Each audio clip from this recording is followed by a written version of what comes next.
Good evening, everybody. Whoever's joining me, let's wait for people to join. Tonight's show, and I'm Sandy Shallis, is What About the Pets? And I'm going to play you a video first. Already I see that the stream quality has automatically been lowered. We shall see what happens with that one. Well, good evening. It's not actually a fun topic, but we're going to make it kind of a better topic because, well, you'll see. Let's watch the video while people join that I made, and then we're going to talk about pets during this crisis, abandoned pets. You know, it all fits under the environmental umbrella, and I hope that you could all hear me well, and I'm going to put on the video, and then we're going to have a chat about this topic. Okay? Enjoy it while you join. All right. Enjoy.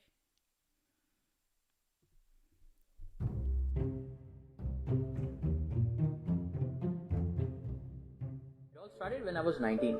I still remember I was studying in college and there were few puppies next to my building. Every day I used to come back from college, I used to play with them. One afternoon, watchman called me and he said, "Sir, one of the puppies is injured." I went there, I saw this puppy lying on the floor. I was completely heartbroken. So I got this puppy picked up, I kept him in watchman's cabin. First thing I did is got him some milk. He drank some milk. I tried to feed him some biscuits. Day I used to sit there literally, for hours and used to wait for this puppy to walk. But that never happened. The puppy died. It died, but the way he suffered, it literally got me into a depression. For 1 week, I did not eat. I was crying. I was like, I couldn't get over the death of this pup. Then I decided, how this pup had to suffer. No other animal needs to, need to suffer. So then I decided to start volunteering. For next 10 years, I volunteered, as an individual activist. I did more than hundreds of rescues individually. I've been bitten by dog personally 32 times, twice by rabid dog. I got the vaccination done and everything, and that's how the journey started. In late 2016, I registered Awaaz. Awaaz is a Mumbai-based animal welfare organization, and we provide free medical assistance and emergency medical services to stray animals. The lockdown has been very harsh on animals. There are areas in Mumbai where the animals are completely dependent on human beings. So we have fed 15,000 dogs. We have fed few hundred cats. So far till date, I have invested more than 8 to 10 lakh of my own money. One ambulance has bought my own money. I have bought this vehicle because when you start something new, it's very difficult to get that support. I request everyone to support our campaign. This campaign will not only help animals during lockdown, but once the lockdown is over. This will give us more power, financial freedom to achieve our dream. To start a trauma center in Mumbai, which is very needful, and a permanent shelter that we are looking for blind and paralyzed animals. Every small amount contributed to this campaign will help animals in some other way. Everyone, please support my campaign. Our team is standing strong against the virus. Every day we are going out feeding animals, helping them. I personally request you to support my campaign and help us to achieve the goals that we are doing.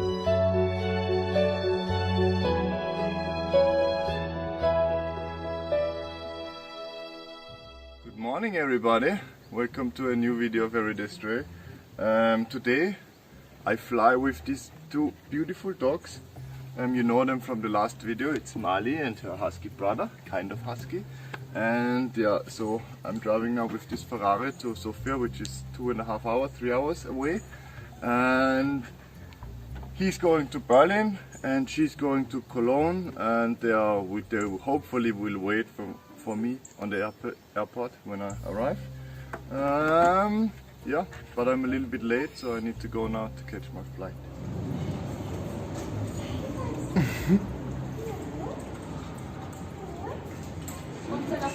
Ja. Nee, ich bin hier aus Darmstadt.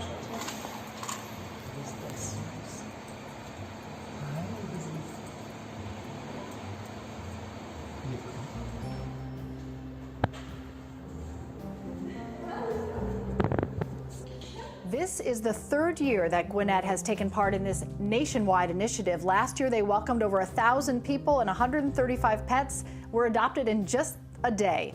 This year, staff will be clearing the shelter for the entire month of August. Last year, we probably had about 15 or so vendors. We had a DJ, and it was a made it pretty much a family event. This year we will not have no vendors, no DJs. We'll just be doing adoptions. Maybe next year we'll be able to go back to the way it was, but right now we're just sticking with what everyone else is doing around the country. The animals are the real stars of the show. They'll still be around. Shelters are asking you to go to their website first, then call. Make an appointment to visit so they won't have too many people inside.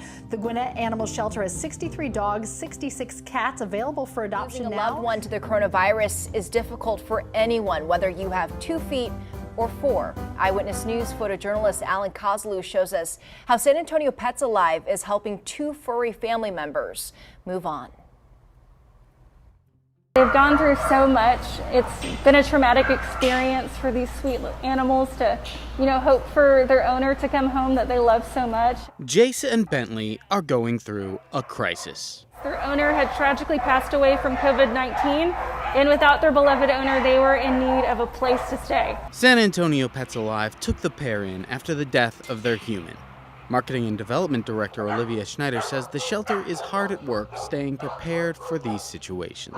We don't only just pull animals that are just at risk of euthanasia, we also do public intake. Especially in COVID-19, we've greatly shifted and adapted our operations, and as always, we're here to help save lives in whatever way we possibly can. But she wants to encourage people to have a plan in place for their animals should something happen to them during the pandemic. Make sure that if you do follow that someone can come and take care of your animals, and you do have almost a succession plan if you do pass away or if you're unable to take care of them, that those animals do have a safe place to go. Being together has been a comfort to Bentley and Jace, but Schneider says getting them into new homes is the #1 priority, even if that means they have to say goodbye.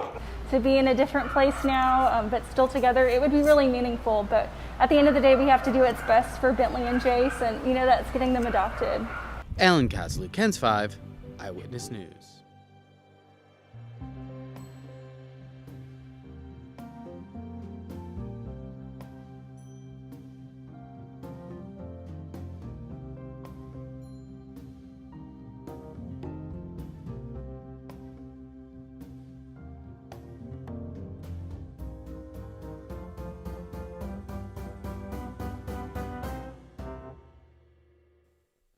Well, I hope you like that.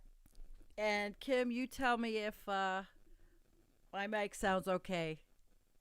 So tonight I've got some articles to talk about, and we're going to talk about the pets during the COVID crisis. Animals are abused and they're left behind and they're forgotten. And my gosh, when I was doing my research for this, it was it was a little heartbreaking, and I really wasn't going to bring on those really bad videos of abuse and torture and terrible things like that. That wasn't my aim. My aim is to talk about things that we don't always think about. We don't think about people that get sick and what happens when they die. 170,000 people have died from this pandemic, right? And people have had pets, and I have pets, 5 cats, and what really came to me today is because I was in the chat on the Nicole Sandler show, and she's on every day 5 p.m. She's right now not on YouTube, and she's been my guest, but she used to volunteer at the Broward County Animal Shelter, and when this happened, she couldn't do it anymore because she's very high risk. But today, we were in the chat, and Kim Centino, who's with us, she's a mod, we were talking about dogs. And Kim said, you should get a dog. And everybody tells me, I should get a dog. I have 5 cats, and I'm disabled as hell, and I'm trying to keep up a house and a garden. And, I thought maybe I could foster. All right, so make it a little louder. I just don't want to sound like I'm screeching. Well, thank you, Kim. So that's why, we're talking about the animals tonight.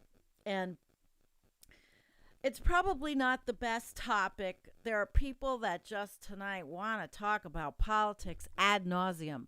They want to talk about Joe Biden and Kamala Harris and Donald Trump, and I don't. I want to talk about something different and something we don't talk about. We don't talk about the animals. So through my little looking through everything today for stuff that would be interesting after, and I threw this together fast because I was just really, really tired. And Jennifer and I were up super duper early, and we did an interview this morning at like very early. And it was even earlier for Jennifer. And that will be our Sunday night, our show on Sunday night. So the first article that I came across that I thought would resonate, and it's from 2019, and it was the heartbreak of animal abandonment. And I thought I would start out with this because it's AP, it's a regular news outlet, and it's whatever.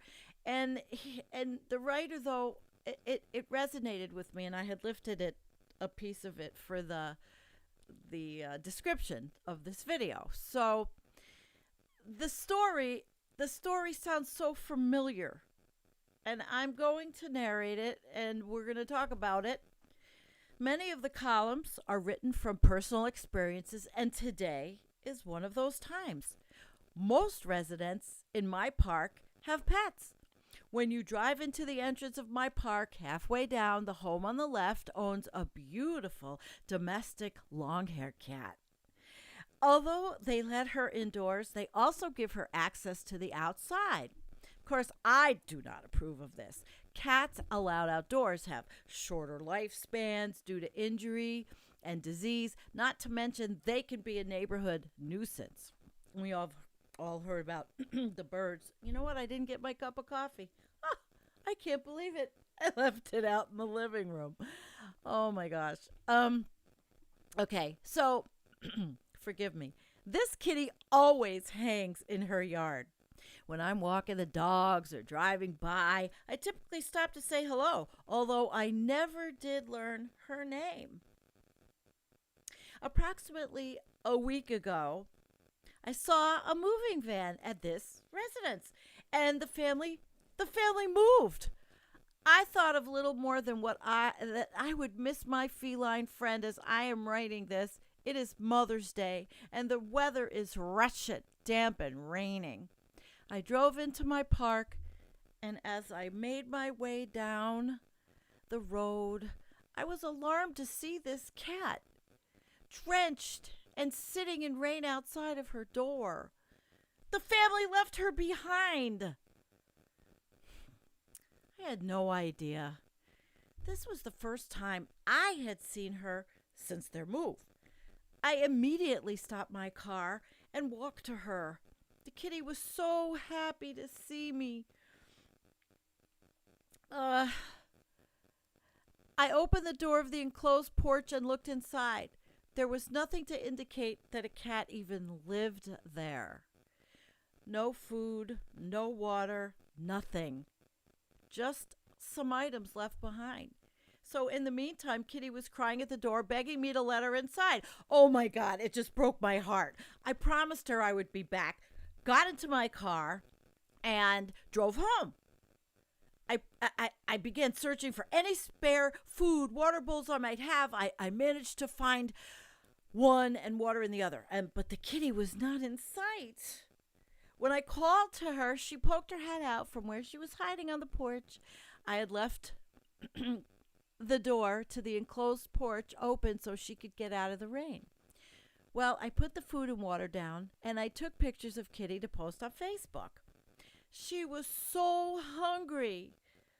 She was so hungry that I couldn't even get her head out of the bowl to capture a picture of her beautiful face. Tonight, she's out of the rain and she has a full tummy. My next plan is to give her a soft sleeping spot.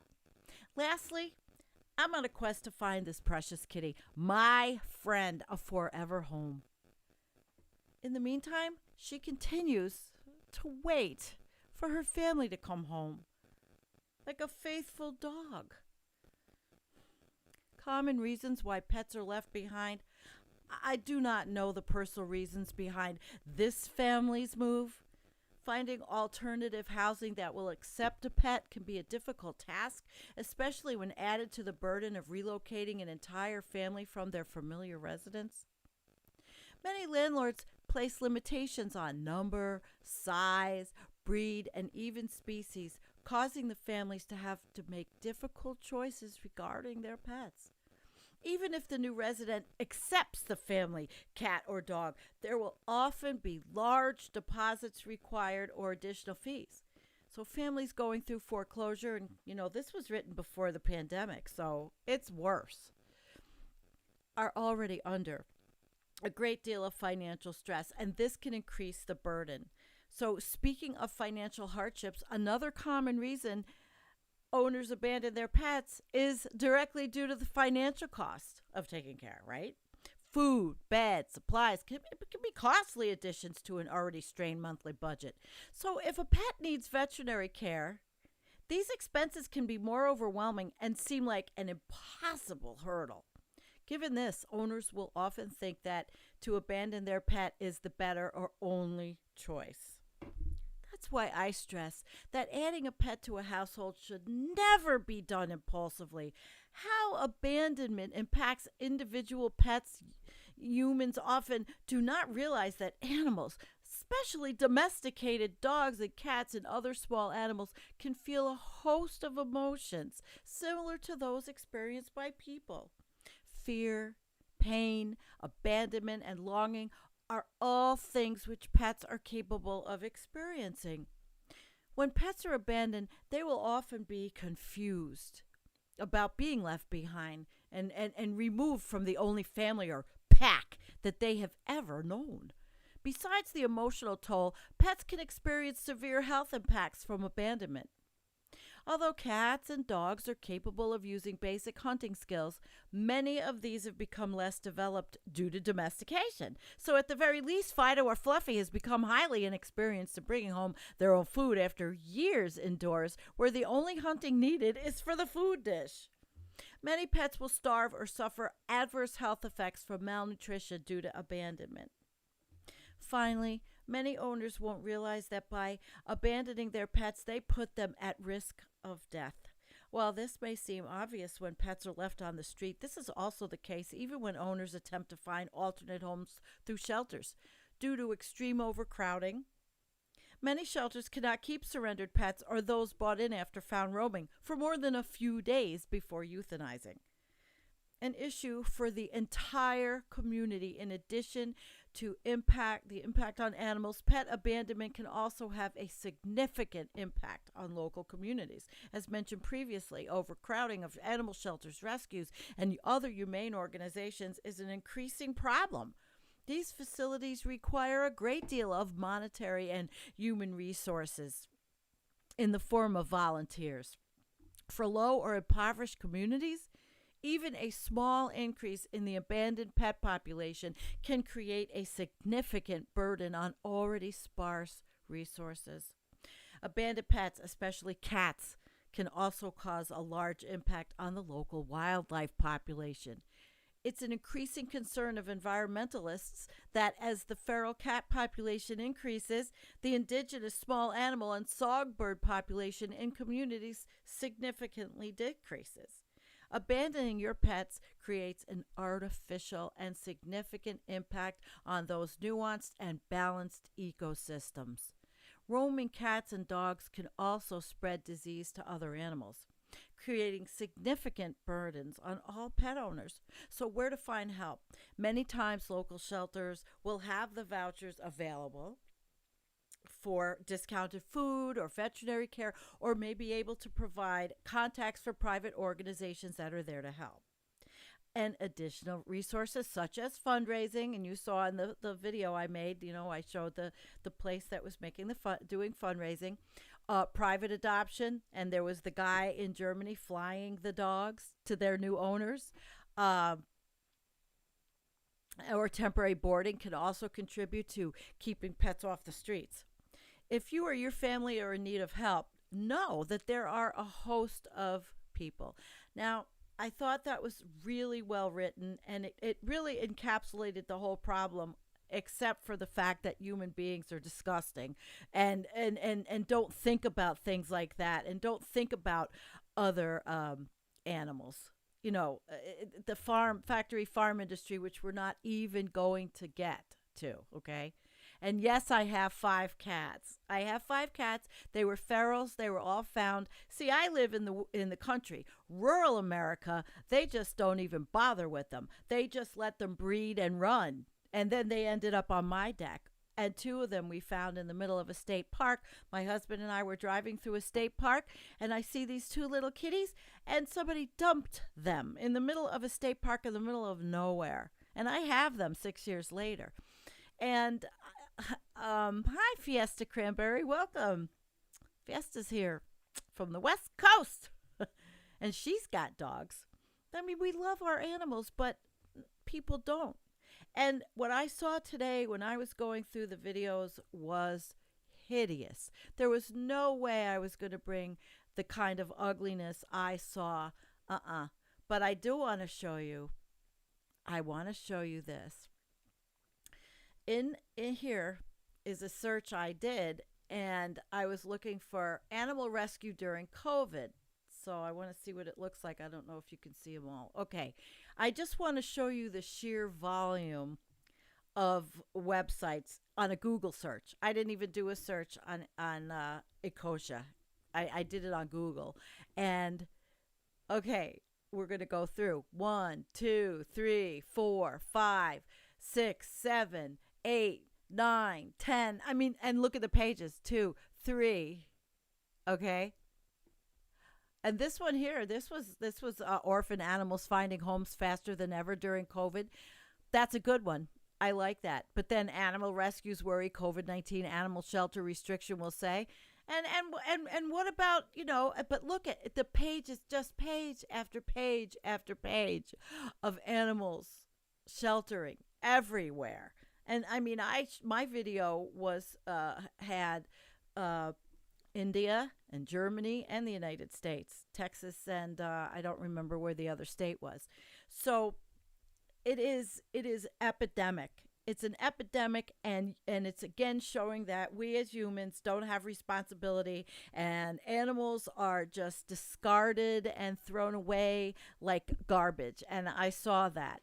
And I have been working so hard to try to not eat any of them. It's not easy when you've been doing it all your life and you grow a conscience. But I'm trying. I found things. I'm growing things. We can all do that. But I mean, in other countries, we know that they eat dogs and cats. I even came across the rescue sites, the rescue videos from 15 and 16, where they were. People were going in and saving animals from the meat markets in South Korea and China. It's just so sad. There are some good ones. Hi, Paul. Oh my God, I'm adding you to the broadcast. Paul is my Twitter buddy, and he also posts on on Babes of the Revolution page. Yeah, there's some good ones. You're a good one. Yeah, definitely. I don't like not doing this. I want to get up and go get my coffee, but I'm not. That's not very professional. I never do any show without something to drink because I am dried up. My throat.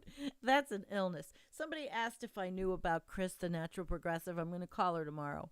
I don't know. I know she's going through, excuse me, some difficult times. I don't have COVID. I always say that. It's just dry because that's the way I am. Okay. So I showed you the sheer amount of animals and abuse and neglect.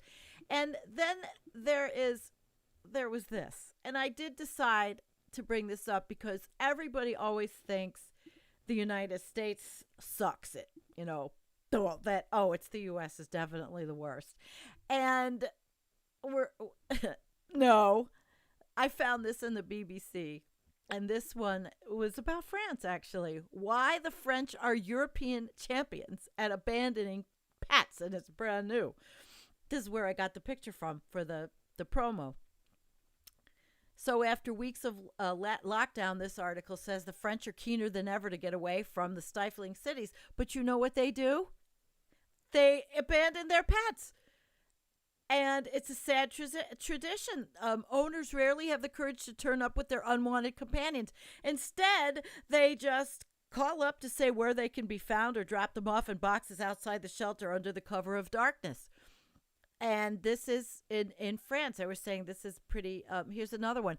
A feline had a badly twisted leg after jumping from a balcony. Her owner didn't want to pay the vet fees, and that's how she ended up in the shelter. You know, if you're going to have animals, you got to try to have the wherewithal to take care of them.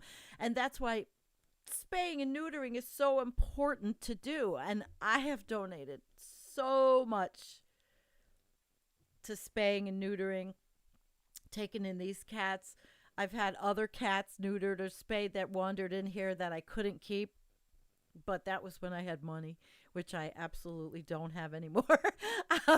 But it's not a whine. It's just, you know, this is the sign of the times. 2020 sucks for a lot of us. But I'm not alone. I might have to walk and go get my coffee. Given that just over half of all French households have at least one pet, it would be fair to assume that they are a nation of pet lovers. Yet every summer, emotional animal rights campaigns are launched nationwide to try to persuade people to look after their animals. Between 100,000 and 200,000 pets are abandoned in France each year, with 60% of these incidents occurring in the summer. So in the UK, they were saying it's about 16,000. So what the hell is wrong with the French? Are they drinking too much wine? Anyway, there's unexpected costs, and there, you know, we know what there is. I just wanted to say it's not just the United States that sucks. I want to ask you guys if I can just go for a second to go get my coffee. You have to give me a second. Don't leave. Please don't leave. I will be right back.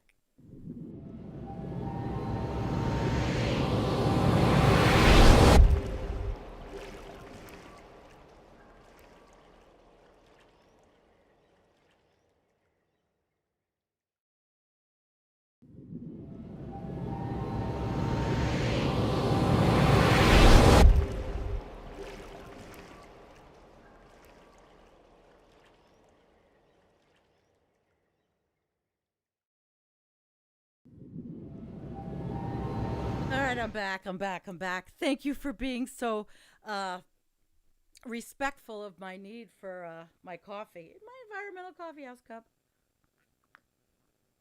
I designed with Mindy's graphics. So, where are you guys? I'm glad you're with me on this one. I really needed it. Hi, Susan. Susan's with us. Susan adopted a dog that looks, if you all know Sam Mitchell from Collapse Chronicles, everybody knows Sancho Panza, his dog. Well, Susan is my buddy, and I met her.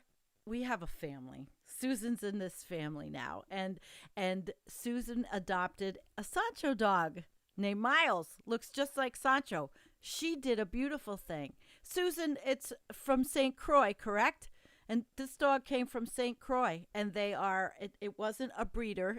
They're well, if you want to type it in, Susan, you can, you know. And I know Kim, you've got a big dog. She's got a big German Shepherd who actually hurt her a little, and it wasn't on purpose.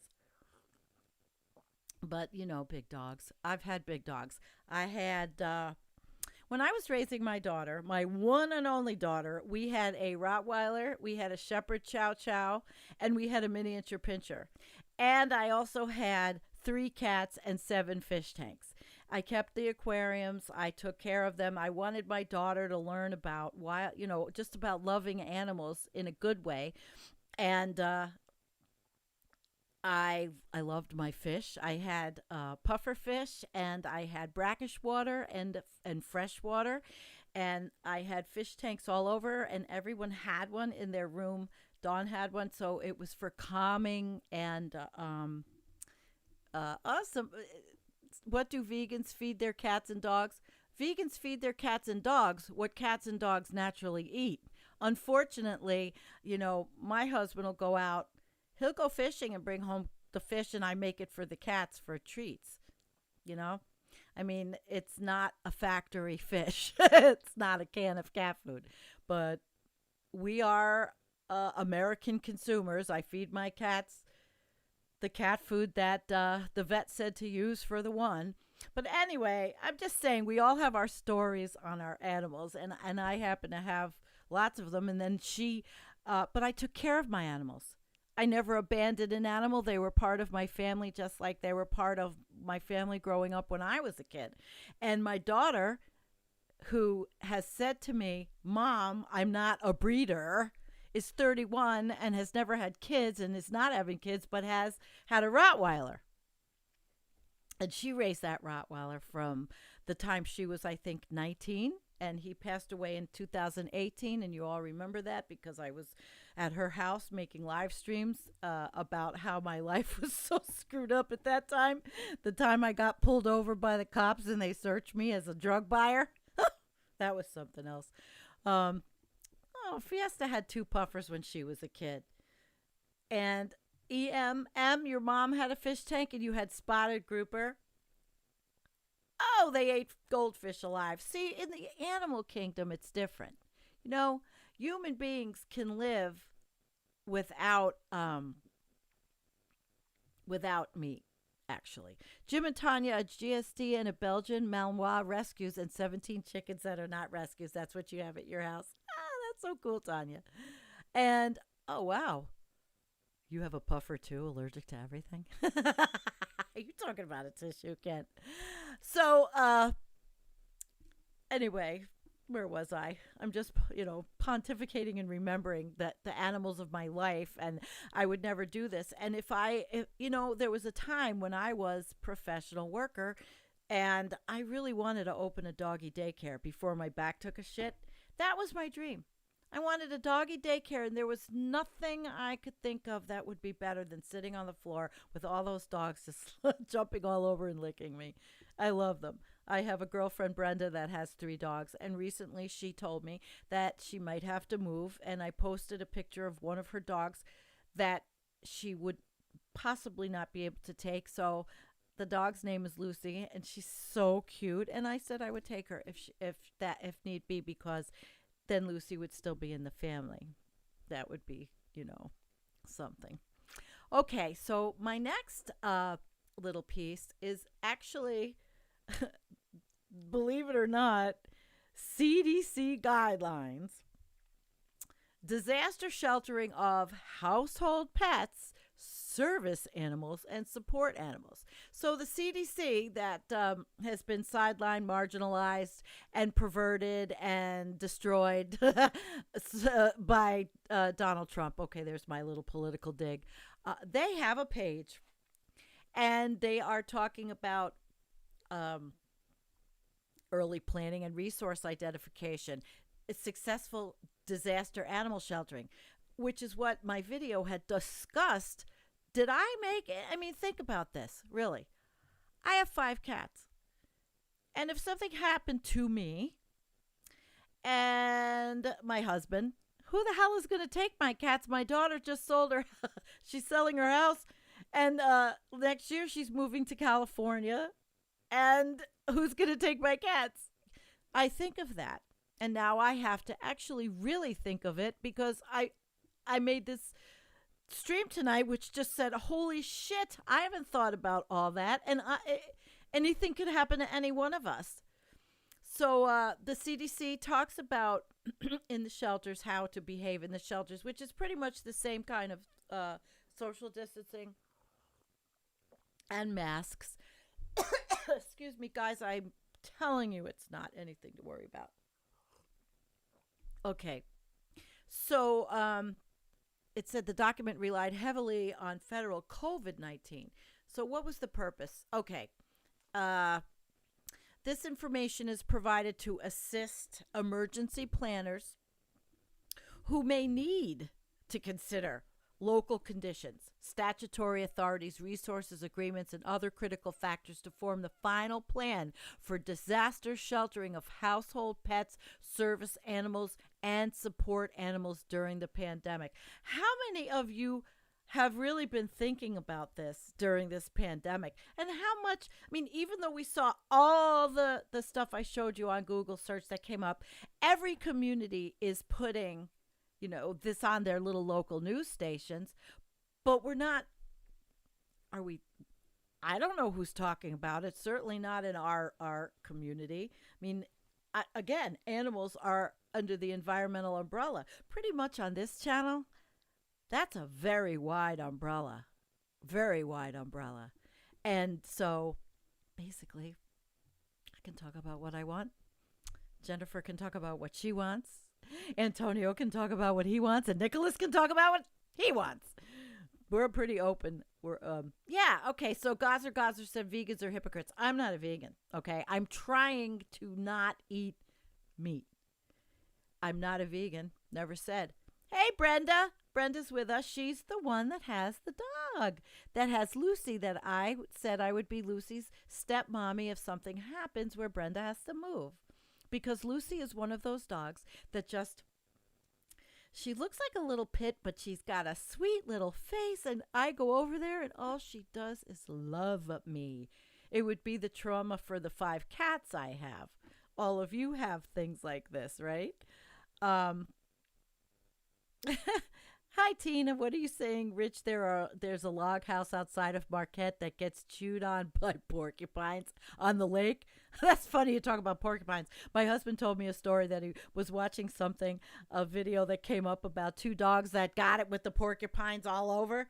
And after they went through all of that and got the quills out of the dogs went right back out and did the same goddamn thing again and were full of porcupine quills. I'm sure you've all seen that because I've had dogs. Have any of you had dogs that had the porcupine quills in them? Oh, animals bring us so much joy, but so much heartbreak is in the animal community because of people that just don't care, and there's so many people just don't care, and sometimes it's not on purpose. Obviously, my next and last article is called COVID-19 and housing challenges keeping people and pets together. This is from the ASPCA page. And they're talking, and I'm thanking you all for joining me for this tonight. Something different, There's a lot of choice out there, and there's a lot of competition on YouTube, and I appreciate that you're all with me on this topic because I think it's an important one too. I think everything I pick is important. So I'm not going to read the whole thing, but it's the same type of thing. But in COVID, we've got unprecedented job loss and widespread illness resulting from, with financial stresses, which undoubtedly mean missed rent and mortgage payments and the threat of eviction and foreclosure. And victims of domestic violence, too, with their kids and pets, often compelled to stay at home with their abusers, face additional challenges. Isn't that something that we found out in this pandemic? Just how shitty fucking people are. And I'm sorry, I'm not going to put the men down, but most of them are, the abusers are men, and they abuse women and pets. Oh, believe me, there's women that have abused pets. I've seen it in my life ad nauseum. But isn't that just so sad that is what's in the news, that a pandemic caused people to stay home and then abuse happened? People were, I guess a lot more drinking, but that's not the topic of tonight. The need to transition from one residence to another due to crisis-induced factors such as finances and health and safety concerns also take an enormous toll on a family. So each of these factors can contribute to this with the animals. So the ASPCA talks about legal protections against eviction and foreclosure that they are essential, and that federal and state governments have intervened to help I don't know how much because I haven't experienced it yet. Someone I know is experiencing this and is looking for a place to live and is having a very hard time and doesn't have pets and needs to rent. So it's really it's tough. It's tough all over. Oh, Lucy, love you. Yeah, I love you too, Brenda. Little Lucy Lou. She's staring at my voice.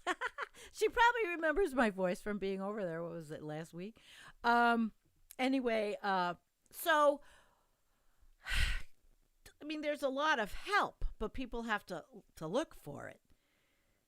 And I'm looking at, let's see, the relaxing the pet restriction in rental housing. People have to do that and not charge a ridiculous, the landlords can't charge. They should not charge a ridiculous fee for that. But people need to be responsible. People can't just move into a place and then just destroy it, which I see landlords go through too. A friend of mine had a place and the chick lived there with her kid and the dog and left and it was destroyed. That's not cool either. Human beings need to tighten the ship.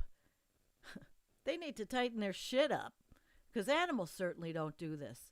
Animals are instinctual beings. They're beautiful beings because they don't feel greed. They go by instinct. They don't do this to each other. They only kill to eat. They don't kill for a thrill.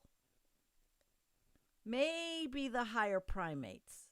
Maybe. We'd have to look at Jane Goodall for that. So, all right. Here we go. Among the meaningful steps. And this is important too because insurance companies, you don't think about that one. I had Rottweiler and I had a Shepherd Chow Chow, but no, I don't know. I never had a problem. I also had, I forgot that one. I had a Malamute, Sheena. But Sheena and the Shep Chow would fight. And so I couldn't keep the Malamute because I loved my Shep Chow. And she was my first baby. Sasha. She lived till 17 years old with hip dysplasia. Insurance companies, they should relax the breed prohibitions and waive size and weight restrictions. I like all of this. Residential landlords should consider deferring or waiving pet rent and or pet deposits if these pose a barrier for individual tenants to access or remain in rental housing. Landlords should relax limits on the number and types of pets. People are trying to help the animals, and this is a huge thing. Landlords should consider temporarily suspending requirements that pets be spayed or neutered as a condition of tenancy. And then, people can do that when they move in and get their shit together. Life is crazy right now in 2020. Many animal welfare organizations have been compelled to temporarily stop performing spay and neuter surgeries to maintain social distancing requirements and curb the spread of the virus and to conserve protective medical gear so critically. So I guess it would be up to us to keep our dogs from doing it, our cats and dogs. But people can't, I'm sorry. I don't have a lot of faith that everyone will be as the way I am, the way Brenda is, the way you guys are as pet owners. It's hard. So I like that part with them talking about the landlords and how that should be relaxed. Gee, my chat just stopped working on here, so I'm going to turn it off and then turn it back on again. Then, of course, well, I'm not going to do the domestic violence one. I can't handle it. I'm not doing it. My chat stopped working online. All right. And then there's also first responders working with victims should integrate questions about pets and other animals in their standard interaction. Right. So if something happens, they've got to ask. If besides, do you have any children? Do you have any pets that need assistance?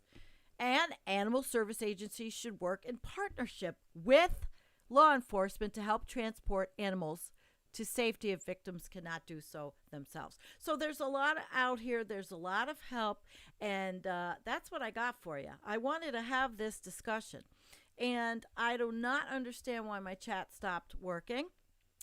The internet is weird, and there's another thing that bothers me is that YouTube, for my videos, takes 24 to 36 hours to get the live chat up. And I'm not sure if it's my Restream service. There's a bot that goes in there. I mean, there's again, I say Rosanna, Dana. Oh, it's always something, because it always is. It always is. So I cannot put any comments up because the chat is stalled. So let me see what you guys are talking about. EM says, I can't see the calves being taken away from mothers. Daya cheese or cashew cheese or Morchio's cheese and other good enough for me. Okay, you guys are you're talking vegan, and that's cool. Drew, Korean restaurants are a good place to adopt dogs. That's horrible. You know, our editor, Jonathan O, on the page is from South Korea, and he can tell you, I don't think it's quite as bad as, what you're thinking. Anyway, I really wish I could have the chat that would work. The last thing I have is Kent Deal saying 3D printed chicken nuggets are not chicken. That was it. So you guys all went into oh, okay, Drew, you like Korean food, but maybe not dog. See, though, in another country, what we might think here is disgusting. It's not. It's subsistence for them. And, it's very hard not to sit in judgment of your beloved pets. It's that other people have as beloved food. It's very hard. And I don't want to sit there and do that. I don't want to judge. I mean, yes, of course, I think it's disgusting, but I'm not going to judge. I don't live in their countries. I don't live in those cultures. People are in a culture. If that's accepted, that's what's accepted. But a lot of animal activists did go, and they do it, I think, every year. In at least I think in China.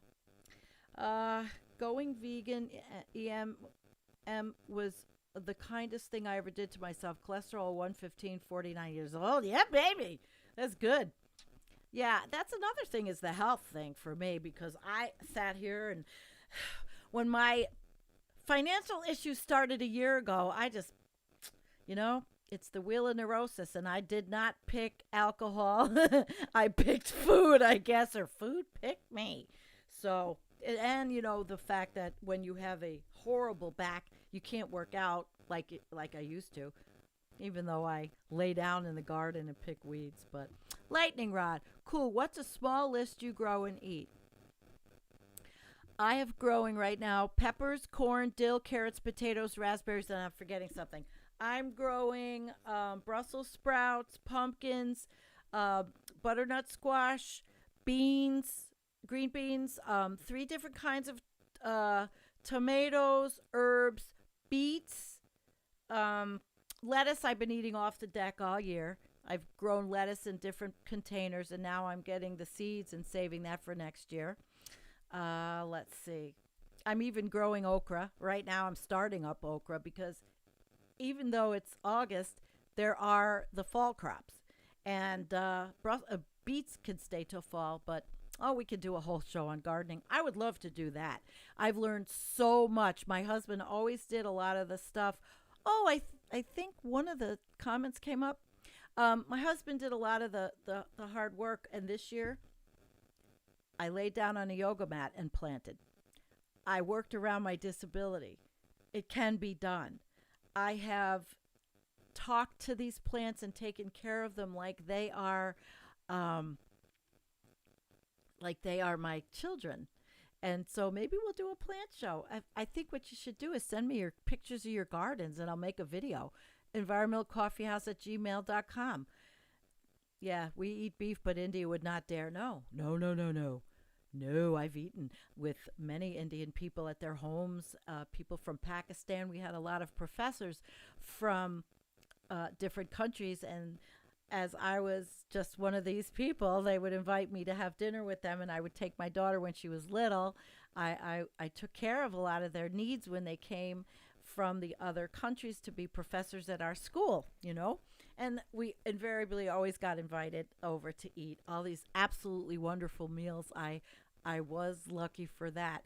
And Susan, what are you saying? Rice and kimchi, good at Korean restaurant? Yeah, Jonathan and I were just discussing kimchi and the cabbage taste, and he gave me the recipe for it. It's that's cool. Is Phil with you? Phil Stone and Susan, they're a Doomosphere love story, but I won't digress here. So yeah, Jim, Tanya, or whoever you, which one you are, let's do a gardening show. And I want everyone to start sending me email pictures of their gardens and topics under gardening that you would like to talk about. Things I learned this year, all about crop, taking care and getting rid of slugs. I mean, what's on my mind all the time is slugs, Japanese beetles. You know, I'm obsessed with all this. Using bamboo sticks. I mean, let's do it. Let's do it. And yes, Brenda's right. It's expensive to eat good. It is expensive to eat well. That's why I started growing a whole lot of stuff. Oh, Jacqueline Lopez. I don't know if I could add this, but I'm going to read this because I live rurally too, and it looks like a good comment. Guys, I'm going to read it. Let me see if I can add it to the broadcast. Let's see if I could move it. Well, if you can see it, I'm going to leave it. This is a complex issue, but I would like to add these thoughts. We need to stop breeding animals, period. From the perspective of someone living rurally with rescue equines and ducks, oh, I love you already, Jacqueline. In our area, hay production is down 50% and grain prices are going through the roof. Many are not going to be able to feed their animals, pets or livestock. People are getting rid of their animals. Even local beef farmers are telling me they are getting rid of their animals. But then there is the issue of the slaughterhouses being backed up.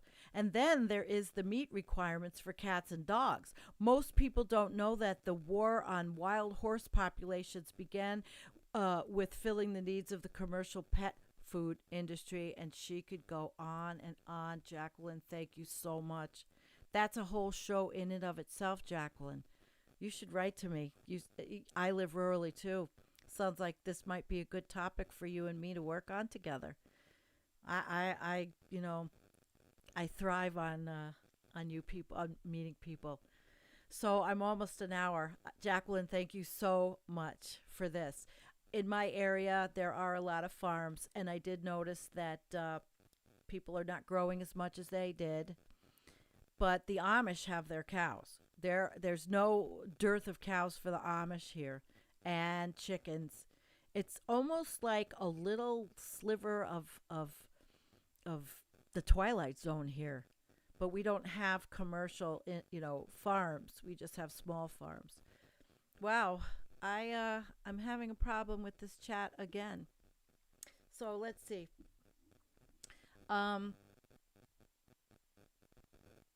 Okay, what are you guys talking about?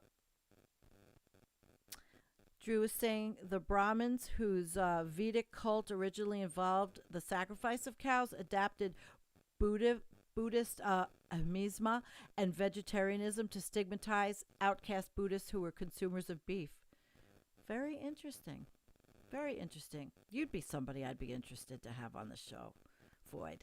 I mean, followed you around. You followed me around now for how many years? You're on everybody's show, and you're interesting as hell.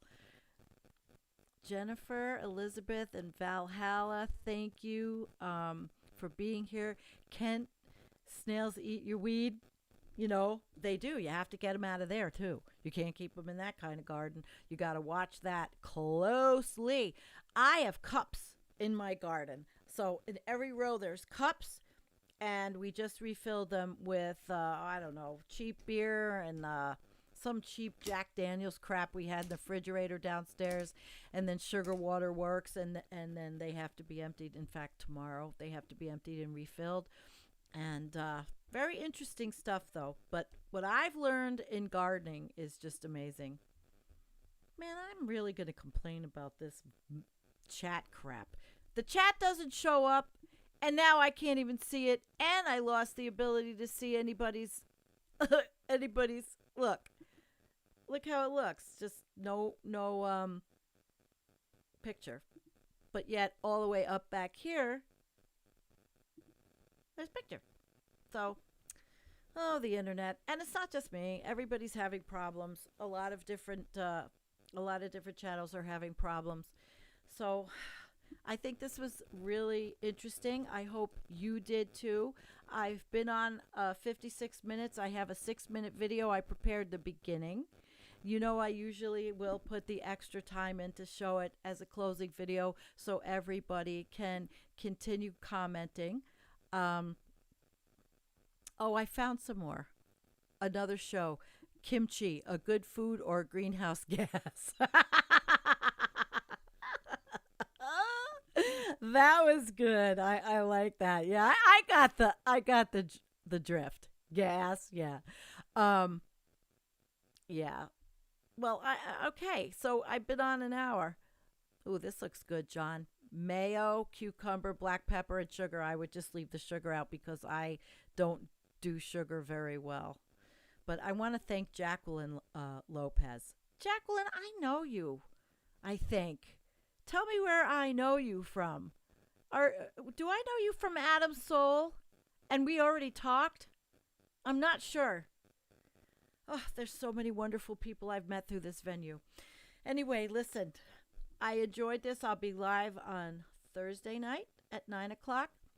And I do want you to know, Sunday night, we have a huge debut, a huge premiere, probably on YouTube. I don't know if I can do them concurrently on Facebook and YouTube as a premiere. I don't know yet. I'll figure it out. But you guys are definitely going to like this. And hi, Vicky Marks.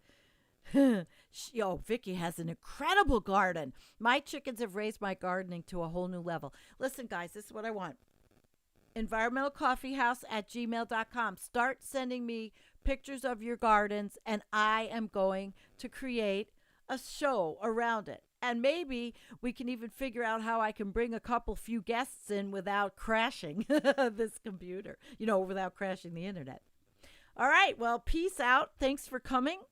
Share if you dare. We didn't talk politics, but I think we got a little educated tonight. We got our eyes opened a little bit, maybe pushed ourselves to think of something out of the box that we don't always talk about. Oh, okay, Jennifer. All right to me. I really loved your comment. All right, guys. Peace out, and I will play the video.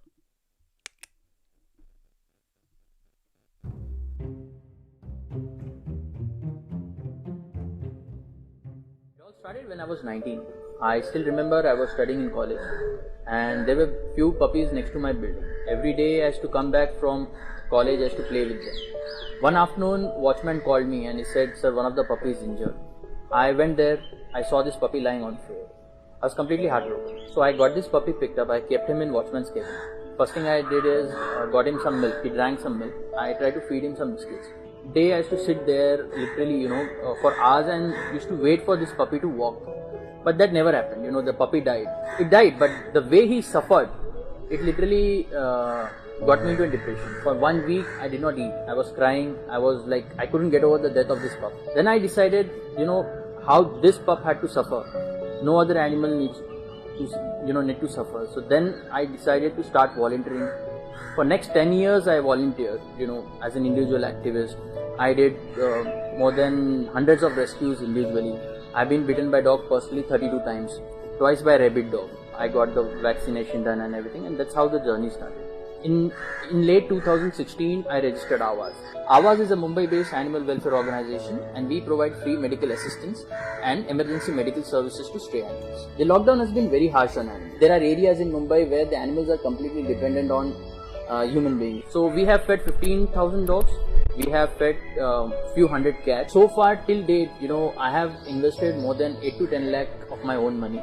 One ambulance is bought my own money. I bought this vehicle because when you start something new, it's very difficult to get that support. I request everyone to support our campaign. This campaign will not only help animals during lockdown, but once the lockdown is over, this will give us more power, financial freedom to achieve our dream. To start a trauma center in Mumbai, which is very needful, and a permanent shelter that we are looking for blind and paralyzed animals. Every small amount contributed to this campaign will help animals in some other way. Everyone, please support my campaign. Our team is standing strong against the virus. Every day we are going out feeding animals, helping them. I personally request you to support my campaign and help us to achieve the goals that we are doing.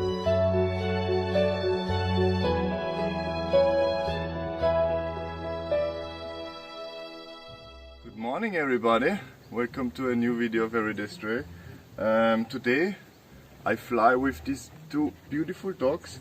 You know them from the last video. It's Mali and her husky brother, kind of husky. And yeah, so I'm driving now with this Ferrari to Sofia, which is 2.5 hours, 3 hours away. And he's going to Berlin and she's going to Cologne, and they hopefully will wait for me on the airport when I arrive. Yeah, but I'm a little bit late, so I need to go now to catch my flight.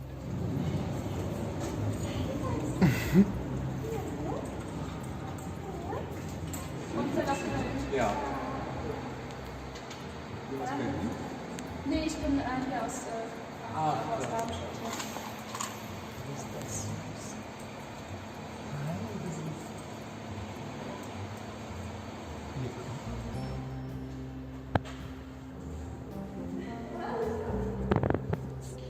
This is the third year that Gwinnett has taken part in this nationwide initiative. Last year, they welcomed over 1,000 people and 135 pets were adopted in just a day.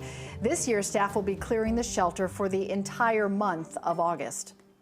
Last year we probably had about 15 or so vendors. We had a DJ, and we made it pretty much a family event. This year we will not have no vendors, no DJ. We'll just be doing adoptions. Maybe next year we'll be able to go back to the way it was, but right now we're just sticking with what everyone else is doing around the country.